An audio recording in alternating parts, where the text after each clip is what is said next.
sort of do some of these decisions are going to be tough this week with some guys. How difficult is it for loyalty to making business cards? Yeah, that's the hard part of this job. I mean, there's a lot of hard things, but it doesn't get harder than saying goodbye to some of the names. You know, I don't have to go through them all. Poyer, Mitch Morse, Tre'Davious White, so many of those guys that have meant so much to what Sean and I have built here all the way back to 2017. And a big part of all the success that we've had, the 6 out of 7 playoff years or 4 straight divisions, you don't do it without guys like that. And obviously some of them wear a C on their chest, so it'll be up to the next guys that we either that we have on board now or the guys that we've added to fill some of those roles. What went into those decisions in terms of not pushing back, doing extensions and whatnot? Well, I've always talked about not trying to just load everything to walk into 1 year and we just got a mess that we got to deal with. Yes, this had its own. We were glad that the cap got to where it did, but we were still, in the high 40s over that we needed to clear just to get cap compliant into the league year, much less be able to spend. And we still have to hold money for our draft picks, replacement costs, practice squad, all those things. So even as you see where our cap is, we still have to hold some money back. Brandon, with the decision with Mitch specifically, the confidence in Connor to take over that center spot, did that go into it? Or, moving on from him with 1 year left, I guess, what was kind of were the conversations about Connor? How did you make that specific choice? Yeah, I mean, it was hard. You start with, you're putting the puzzle together, you're waiting to see how much money where the cap's going to be and how much money we have to take off. And unfortunately, you have to make some tough decisions. You don't ever want to. I mean, all Mitch has been to our team and up front, and he's been a steward for stalwart for Josh, and back there. The center is so important for so many reasons, not only up front, the communication, but for the quarterback. And so you don't take that decision lightly, and it doesn't mean it's the perfect decision. But when we did sign Connor last year, we did say, hey. This guy is a guy that could be a future center for us when his number's called. We didn't know at that time that we'd call it this time, but Connor's welcomed the opportunity, and he'll get his chance once we start lining up. Brandon, most people believed you guys were getting a 3rd-round comp pick for Tremaine. Rounded up a 4th rounder. Did that surprise you, and did that alter anything that you planned for this offseason? It did surprise me. I think us in San Francisco. We got a raw deal. It's just they're counting. I don't want to give a full thing, but we had separate Zooms with the league trying to go through how it was calculated, because by even their accounts, as we were checking with them through the year, we clearly had a 3rd rounder, and so it's with all the conversions, the voids and things like that, numbers that are not really numbers. Like, for example, San Fran gave an example of one of their players that was really around a 17 APY was being counted as a 26 APY by the way they did the void with higher cap numbers at the end. And there's been so many of those in recent years due to COVID and where the cap was that it fell into it, and we missed. I'm talking like this, and it was a major blow because we had planned for that, and I know San Fran felt the same way. Did you do anything after that with like an appeal of some sort? Like, how does that work? We did our best, and they said no deal. What do you bring taxes? Sorry, just to clarify, when you were talking about the suits with the league, was that after the news of? Yes, okay. That was after the news. When it came out, we found out when all you guys found out. We got it on a Friday and quickly circled up with them, and I know Cincinnati got theirs resolved for a separate issue, but definitely conferred with how San Fran was calculated and how we were calculating. We both thought that we both should have been awarded a 3rd, and we set up a together Zoom that next Monday, and unfortunately it was denied. Brandon, the Eagles went a little out of the box with what they paid Saquon Barkley. Your philosophy and what we see now in the NFL where teams don't pay running backs that kind of money. What is your philosophy, and does it surprise you when a running back gets that kind of money? Well, I mean, every player is its own entity, so I don't fall too much into the running back per se, because you look at guys. Let's just take a different name. You look at what Christian McCaffrey has brought, to the 49ers, that offense. Guys that, I think where you would be surprised, Howard, is the old school running back that's a two-down player, but now these guys are being used as weapons. And with more split safeties, people trying to prevent the long passes, I think you even saw us try to do it a little more. We tried to run a little bit more as the season progressed last year, just to see if people will play, single high. So I think it's you just look at it as another weapon for their team, and you saw it with several teams. Green Bay, paid Aaron Jones and some others. So I look at it as, is this going to be a weapon for your team, and how are you going to utilize it to help your offense? Hey, Brandon, Not something you would do. No, it's not something I'm saying that I wouldn't do at all. I think each one is its own. It's basically where do I feel the holes are on our team, and Saquon's a heck of a player. So I wouldn't question that move by Howie and what Philly did at all. in a year where you're so tight against the cap, you doubled the investment on that quarterback. Gave Mitch double what Kyle was going to make. Yeah. Would have made. Why? What was the thought process? Yeah, we thought Mitch really. We've had some different cast of characters back there since Josh, established himself as our guy, and you're right. We have limited resources there, but of all the guys that we had here, we really thought Mitch fit the best of what we're trying to do. Should Josh go down, he's a really good athlete, and when he was here, had his number been called, had Josh gone down, we felt really confident. I think if you looked at what he did in his preseason time, it probably stood out amongst any of the other guys we've had, and so to get him at that number, we thought it was worth the risk for what he did the year he was here. But who knows? We'll see this year if he does have to play. Was that the right decision? Hey Brandon, what was your communication with Micah heading into free agency, and what's it been since? Is the door closed there? Have you heard from him one way or the other about his playing future? No, we talked after the season, but at that time he was undecided what he was going to do. He was going to think about it and still talk about it. So I don't know if he's made a 100% decision either way. Talking to his agent a little bit. I've talked to his agent since I've talked to Micah. I don't think he shut the door yet. I think it's still open, and we definitely wouldn't shut the door, to ever bringing a Micah Hyde back if he decides to play. I don't know truly, if he's 100% one way or the other. So even with the moves that you've made, you think that if he was interested in playing, that there could possibly be a spot for him? Yeah, I wouldn't close the door. I mean, obviously, it would have to fit within the cap, and maybe he says, "Hey, I'll play for Buffalo or another team, but I'm not playing for less price or whatever." So it would still have to fit within, the business model that we can, make it work. Brandon, can you break down the Samuel signing? Did any of that go back to you? You were part of his, recruiting him at Carolina there? I mean, but just kind of break that whole thing down. Yeah, Curtis is one of those guys, a unique player. When he came out, I remember spending time with him and scouting him at Ohio State.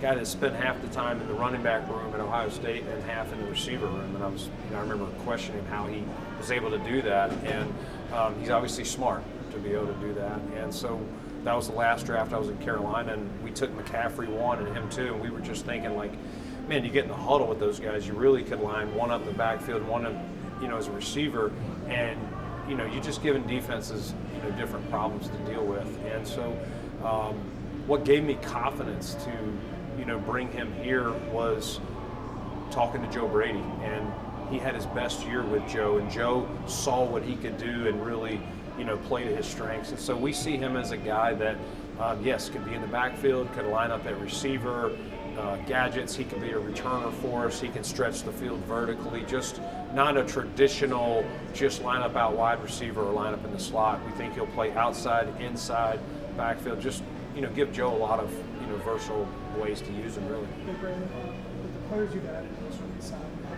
do you feel comfortable that you haven't painted yourself into a corner that you have to pick something? Yeah, I feel like as hard as we knew it would be with the cap, I feel like we're in a pretty good spot. Do we have some holes? Yes, but I don't feel like, man, we've got something gaping that we've got to get round 1 or round 2 per se. But yeah, we'll continue. You know, free agency's not over. We're still trying to fill some odds and ends. Obviously, we've used a good portion of what we created cap-wise, so I wouldn't expect anything big. How do you view safety right now with re-signing Taylor and making a couple how do you view kind of that position right now? Yeah, I mean, getting Taylor back, I thought he did a great job in his role last year and showed that he fit our DNA and could play in this defense. And adding a Mike Edwards, who, we thought was very good a year ago. It was a really good move by Kansas City to get him. And as soon as I think Cook went down for them, he fills in and did a really nice job and was a big part of their Super Bowl run. And so another guy that's tough, instinctive, smart, fits some of those top qualities that we look for in a safety, very similar to Taylor. So those two guys, plus bringing DeMar back, and this will be a year removed from all what we know DeMar went through, so he'll be in the mix. And Cam Lewis, we really feel is a versatile piece, can obviously play nickel, play safety for us and special teams. So right now we have those guys, and like I said, we wouldn't close the door if there's another opportunity to add someone free agency or the draft. Have you decided, and would you care to say if you've decided on Greg Rousseau's 5th-year option yet? We have not discussed it a lot, just trying to get through this, but I would, I don't see any reason why we wouldn't do it. Could you ballpark your cap space right now? Do you know where you're at, about roughly? Well, it depends on, we're in single digits, but we do know June 1st we're going to get the money back for Trey, which will help. I'm going to say we're probably 6, 7-ish. We just agreed with Austin Johnson. There's a couple of ways we can do that. We haven't finalized the deal, whether we add a void or a couple of years. So that could, move it, $500,000 to $1 million. How much did the compensatory formula impact your thinking again this year in free agency? We know last year it certainly did, based on the way that you structured some of the deals. Is that the case again this year? Yeah, we definitely tried to. There's a few of them that it's going to depend on their play time and whether they get honors or things like that. We weren't able to get as many guys at that 177 number that this year was 179 that we got a year ago. Some of them are going to be right on the cusp. And again, it may depend on how the league counts these this year. I think they're going to, back to what I was saying earlier, I think they're going to alter. It's not going to help us or San Francisco, but I think they're going to alter how they're doing that going forward, which could matter. Does a guy that we paid 2.5 or 2.7, do they fall in the formula or not? I still think we'll at least get one next year, depending on how that falls, maybe two. During the CEO search, did much as a people still a good fit with us? Yeah, I got to know Pete a couple years ago, just through the Giant connections, and it always heard his name through being a former Buffalo Bill. And he's a pro, hard worker, is going to do a great job. And I knew who Pete was a little bit when I was with the Panthers in Carolina. He was with the Hornets, and he was part of that name change that they did from the Bobcats back to the original Charlotte Hornets. And they never had what I would say it was a championship team that you thought was going to win it. But when you went over there to watch those games, it was a great product, and I think he'll be able to add something not only to us, but I know the Sabres are excited about him too. I know you talked about this already with the guys that you have to say goodbye to, but it felt like Trey was kind of like in a different bucket than maybe Jordan and Mitchell because they're a little bit older. How far you guys go back when Trey drafted him with his first draft pick? Was that conversation tough when you called him up? Yeah, I mean, Trey and I talked about it, honestly, even before I went to the Senior Bowl. He was just, Trey's a guy that wants clarity, and, I just said, listen, we're trying to get clarity on the cap and where it is and all the moves we're going to have to do, but as soon as I can give you an answer, we'll do that. And so it was very transparent with him and his agent throughout the process of, whether that was, a pay reduction or a release or something, if we're going to have to alter it. And it's, Trey's such a pro and such a great dude, and it's you feel bad for him because we all know the player that Trey was. First off, prior to the ACL, and then we were hoping last year he was going to really get back into that number one corner and pops that Achilles versus Miami, which was super crushing, and we've all been crushed for him. But he's attacked it again, and I told him, I said, just because this move is now doesn't mean it doesn't work out for us to get you back in Buffalo. It's just right now we've, due to the rules, we've got to get, under the cap before, March, whatever. So did you consider a pay reduction, or was he open to it even? We talked about everything, but I'm going to keep that to ourselves. We didn't, I'm not going to get into that part. I'm just saying internally with all these guys, we talked about, is this a guy we just have to release? Is this a guy that we would try to work on a pay restructure or reduction? You don't take any decision lightly. Definitely guys that have been here, as long as Trey, Hoyer, Mitch, all those guys. In terms of getting under the cap, though, why make him a post first? Yeah, it was a way for us to, if we did it now, it was going to be, I believe, around $6 million, Elena. If we do it, we do have to wait for it, but if we do it post June 1, we can get around 10. And again, knowing that we want to, we still want to go after this thing, but we've also got to save money to pay these draft picks, replacement costs. Practice squad's like $3.5 million now. People don't realize that comes off your cap. So just trying to make sure we had that savings forced. It's kind of a forced savings that you get in June. Yeah. So versus getting it sooner, it Yes. made more sense to get the more. Yeah, later. exactly. Do the new possible kickoff rules, A, did it impact any decision you made on Saran Deal? And B, would it make any decisions impactful for you as far as roster construction going forward? Yeah, we'll see. I mean, we just got out of meetings talking about it, and there still could be some tweaks to it. It could be something that's trialed in the preseason but not actually done in the season. There's a lot of things that are going to come up over the next couple of days to whether it passes. So we did not go far into it because when something like this that's so drastically different, there could be some one-offs to it or some hybrid models to what they've proposed. So we'll adjust though once we see what's actually passed or not, and maybe nothing passes this year and it's the same kickoff model as before. And then just losing a guy like Saran on special teams, how do you guys replace a guy like that? Yeah, Saran's been awesome. He was part of that first draft that I was here in 2018, and we were able to pay him in free agency and keep him here. Again, not a decision you take lightly, and you never love when they end up at the division opponent too. You're going to play him twice, but wish him nothing but the best except twice a year. Brandon, question from the Chiefs back here. Defensive tackle. We saw you tied to a couple names. Obviously, you just told us about Austin. You brought back Daquan. Was this that you just needed bodies, or was this an area that you need to be better at? Well, first off, you do need bodies to play, but we didn't. There's guys you can get to fill for a minimum role. No, we're looking. You guys know how we've always built this up front. We want to be strong on both sides of the ball, and it doesn't mean we're done. Like we're going to always look there, and if we're going to stretch ourselves financially, that's a spot I'm always going to do. I mean, we made the move for Vaughn a couple years ago. Yes, we stretched ourselves, but I'm not going to ever hold back if it's something that I think can get us over the top. Speaking of Vaughn, what were those conversations like with restructuring his contract some, and what went into that decision? Yeah, I mean, I thought Vaughn did something I don't know that many people would have done, because he took less than what he was guaranteed. And say what you want, whether you thought he's performed to the level or not, he definitely did prior to the injury. Last year was tough. We saw that with Tre'Davious trying to work back from his injury. I do think Vaughn will look more like the Vaughn we know coming into this year, but he put the team first. He wants to win. He said that since the day he got here, and to basically cut it in half and go below his guarantee, I don't know if I've seen a player do that, especially someone that's going to be a first ballot Hall of Famer like him. So much respect for him.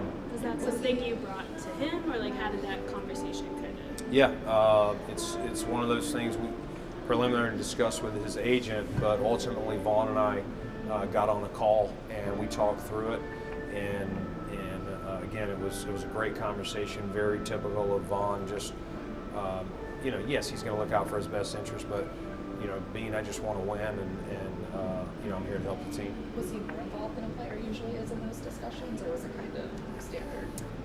I know he was going back and forth with his agent, and once we got it to a spot that we thought we were both trending in the right direction of where it would end up, he and I had a call to make sure he and I were on the same page. I don't know if it's more or less.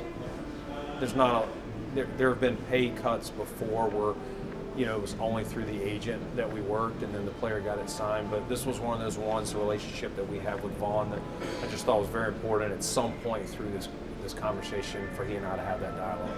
When we spoke to you at the Combine, you'd said that there had been nothing new on the situation with him off the field. Has there been anything new since? No. I know you can't pigeonhole yourself prior to free agency started, but was there an area that you not desperately, but you needed to address once free agency opened up? Did you feel like you've done that? Yeah, I mean, D-tackle was the biggest hole. You mentioned that earlier, Matt. We started with Ed and Ely Anku, so we rotate them.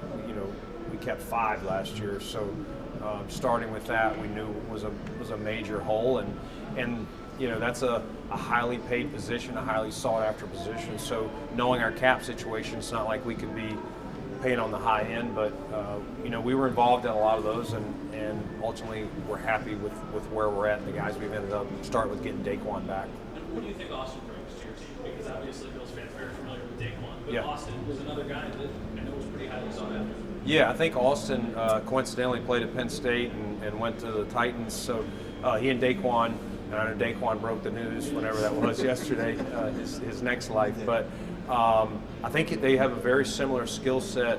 They're both going to start as a one tech. I think even Daquan, you've seen in our system improve his pass rush, and we do think Austin can kind of follow that same trajectory. Brought him in for a visit.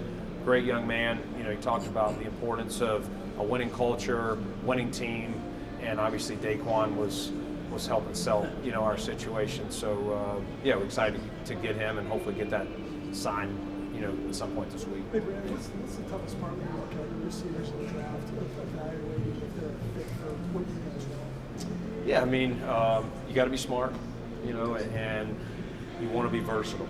We start there. They don't all have to be, but that's how we're going to value them. The more you can do, we talked about Curtis Samuel and the value that he brings.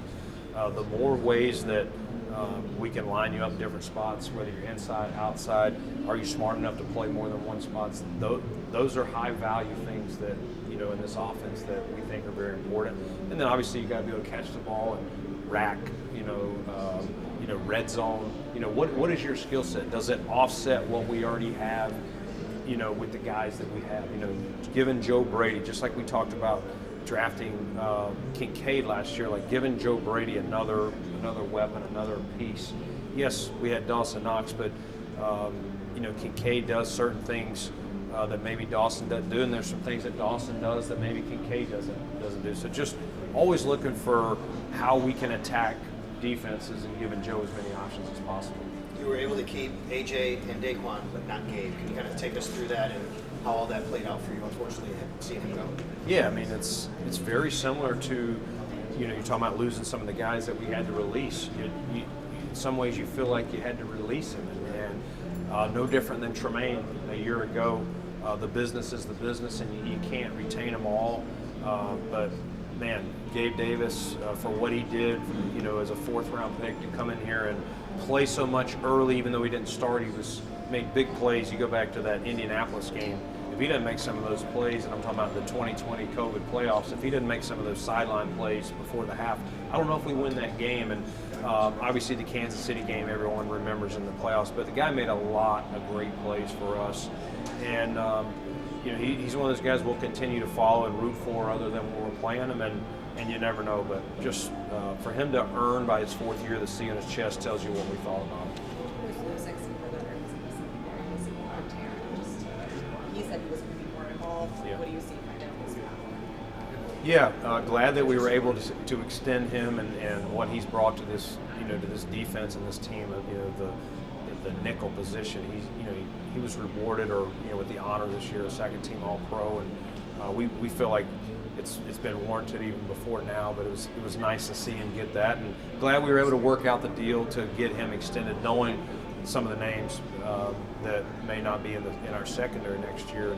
And that's one of the things when he came in and signed, we talked about, hey, now's your time. Like, go earn that C on your chest now that some of the other veterans that you learned from, are no longer here. And I think he's up for the challenge and excited for that opportunity. Good. Any pro days for you? Yeah, I've been to a couple so far, but we'll see what happens this week. I mean, we do some privates too. I mean, some of those. Yeah. Awesome. Thank you, Mike.